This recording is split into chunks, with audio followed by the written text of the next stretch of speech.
خپل د واتس اپ نمبر مونږ څنګه چینج کوو؟ په دوه طریقو سره کولی شو چې مونږ خپل د واتس اپ نمبر چې کوم دی چینج کړو. نو په دغه ویډیو کې به تاسو ته د دواړه طریقې ښیم چې خپل د واتس اپ اکاونټ نمبر مونږ په کومې طریقې سره چینج کوو. نو زه د ویډیو پر طرف باندې ویډیو د نورو ملګرو سره هم شریکه کړئ تر څو د نورو خلکو هم فایده وشي. نو رای بشئ تاسو په خپل موبایل کې واتس اپ به کولاو کوئ. چې کله واتس اپ کولاو کو بره په دغه درې ډاډه باندې کلیک کوئ، بیا به تاسو راشئ دغه ښکته سیټینګ ته. په دغه سیټینګ باندې تاسو څنګه کلیک کوئ نو ګورئ اول نمبر آپشن دی اکاونټ، بیا به تاسو په دغه ځای باندې کلیک کوئ. صحیح ده؟ چې څنګه په دې ځای باندې کلیک کوو نو که تاسو په دغه ډیلیټ اکاونټ آپشن باندې کلیک کوئ نو تاسو اکاونټ به ډیلیټ شي، بیا دوباره تاسو پکې بل نمبر کولاولی شئ. دا طریقه هم تاسو کولی شئ. او که نه غواړئ چې قصه اوږده شي نو بیا تاسو راشئ چیرته چینج نمبر، په دغه چینج نمبر باندې کلیک کوئ، بیا تاسو دا نیکسټ کوئ. څنګه هم نیکسټ ووالو نو ګورئ بره خو زما تیار دغه نمبر یې رااخیستی دی، اوس تاسو دغه زوړ نمبر وایي دغه نمبر دی. وایي تاسو چې غواړئ دغه بره نمبر کوم بل نمبر ته چینج کړئ، یعنې دا چې اوس تاسو په کوم نمبر کولاو کړی دا تاسو نوي نمبر ته اړوئ نو لاندې وایي تاسو نوی نمبر ولیکئ. صحیح ده؟ ګورئ انټر یور اولډ فون نمبر ویت کنټري کوډ بره خو تیار لیکل شوی دی. صحیح ده؟ او انټر یور نیو فون نمبر ویت کنټري کوډ. صحیح ده؟ دلته تاسو خپل نوی نمبر ورکئ په کوم نمبر چې تاسو واتس اپ کولاول غواړئ. نو دې ځای کې به زه خپل نوی نمبر ورکړم. چې څنګه هم ورکړو بیا به تاسو په دې نیکسټ باندې کلیک کوئ. چې څنګه هم په دې نیکسټ باندې کلیک کړو نو تاسو بیا دغه آپشن آن کړئ. چې څنګه دا آن کړئ تاسو آل کانټیکټ باندې کلیک کړئ، دا ستاسو ټول ډیټا او بیا بل د نوي واتس اپ ته راوړي. صحیح ده؟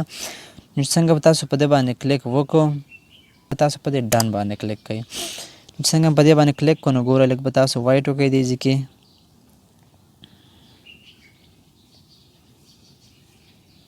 نو دا دی اوس تاسو ته وایي چې تاسو خپل واتس اپ دې ځای کولاو کړئ. ګورئ موږ نوی واتس اپ اوس نمبر کولاویږي نو ګورئ سینډ اس ام اس میسیج دا به کنټینیو کوم زه.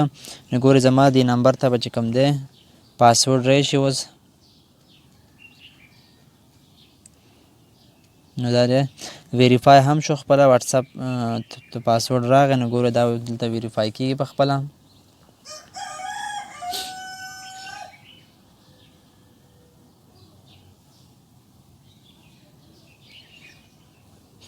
نو دا د ویریفیکیشن کمپلیټ. صحیح ده؟ په دې ځای کې به خپل نوم ورکئ تاسو چې په کوم نوم باندې ستاسو واتس اپ دی. صحیح ده؟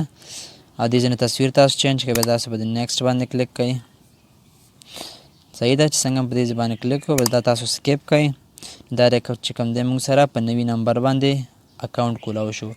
او کوم چې مخکینی زوړ نمبر و په هغې باندې مکمل واتس اپ چې کوم دی ختم شو، یعنې دوباره په هغه نمبر باندې واتس اپ خلکو ته نه شو کېږي چې په دې نمبر باندې د دې کس واتس اپ شته یا نشته دی. مکمل هغه واتس اپ موږ سره هغه نمبر موږ سره ډیلیټ شو. صحیح ده؟ په هغه نمبر باندې به دوباره واتس اپ نه راخلي.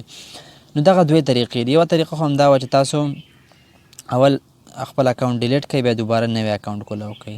خو هغه طریقه لږه اوږدېږي، بس ډایرکټ راځئ دلته په چینج نمبر باندې کلیک کوئ او دغسې خپل نوی نمبر ور اچوئ، بس ډایرکټ بس ستاسو اکاونټ چې کوم دی نوي نمبر ته چینج کېږي.